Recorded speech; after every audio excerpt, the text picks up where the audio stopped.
Hello बच्चों, आज हम एक बहुत महत्वपूर्ण विषय पत्र लेखन को लेकर उपस्थित हुए हैं। पत्र लेखन हमारे पाठ्यक्रम का एक महत्वपूर्ण हिस्सा है।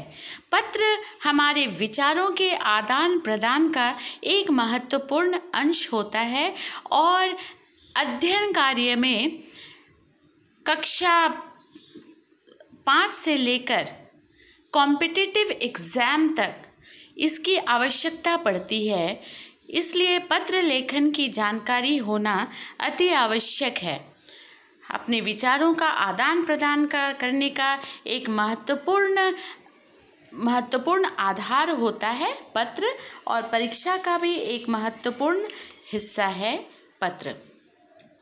तो बच्चों, आओ हम जानते हैं पत्र 2 प्रकार के होते हैं, औपचारिक और अनौपचारिक। औपचारिक पत्रों में कार्यालयी पत्र आते हैं, जिसे अंग्रेजी में फॉर्मल लेटर भी कहते हैं।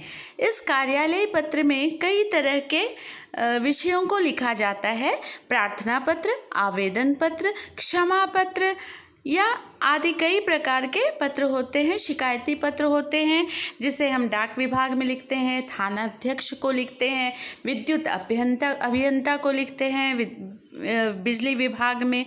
इस तरह के पत्रों को औपचारिक पत्र कहा जाता है। अधिकांश बच्चों को यह होता है पत्र का फॉर्मेट किस तरह हुआ जाए। तो इस तरह पत्र का फॉर्मेट होगा, जिसे हम पत्र लिखेंगे या तो प्रधानाचार्य को हो, या विद्युत अभियंता को हो, या थाना अध्यक्ष को हो, या संपादक महोदय को हो। हम सबसे पहले उसकी चर्चा करेंगे, जैसा हम चित्र में देख रहे हैं।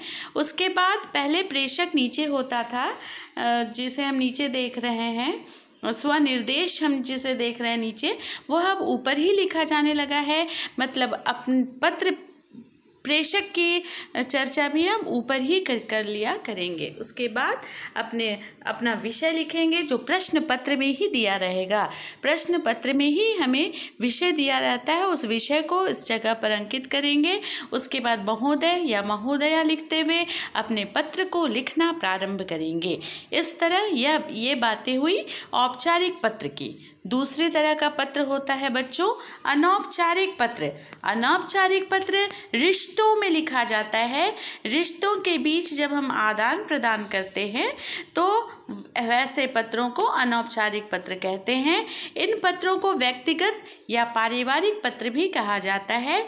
ऐसे पत्र हम मित्र, चाचा चाची, सहेलियों को, दादाजी को, पिताजी को आदि रिश्तों में ही ऐसे पत्र लिखे जाते हैं। इसमें पहले प्रेषक का पता और दिनांक लिखते हैं। उसके बाद संबोधन, जो कि अपने से छोटों के लिए प्रिय, प्रियवर, बराबर वालों के लिए प्रिय मित्र, प्रिय सखा, बड़ों के लिए पूजनीय, पूज्य, आदरणीय, आदरणीय, परम पूज्य, इस तरह के संबोधन का प्रयोग करते हैं। फिर पत्र की सामग्री या विषय वस्तु लिखते हैं।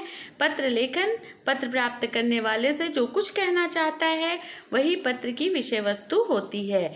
इसे ही हम पत्र की सामग्री भी कहते हैं। इसे स्पष्ट शब्दों में साफ साफ लिखना चाहिए, ताकि पढ़े जाने वालों को समझ में आ जाए, जिसे भेजा जा रहा है उसे समझ में आए। इस तरह अनौपचारिक पत्र भी लिखा जाता है। अनौपचारिक पत्र का प्रारूप, फॉर्मेट जिसे हम कहते हैं, वो इस तरह का होगा, जिसके विषय में हमें कोई संशय नहीं होना चाहिए। तो बच्चों, धन्यवाद।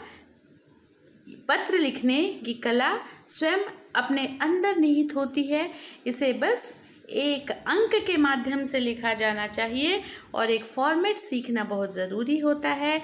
यह हमें अभी से लेकर कॉम्पिटिटिव एग्ज़ाम तक, रोज़गार पाने की स्थिति तक हमारे काम आता है।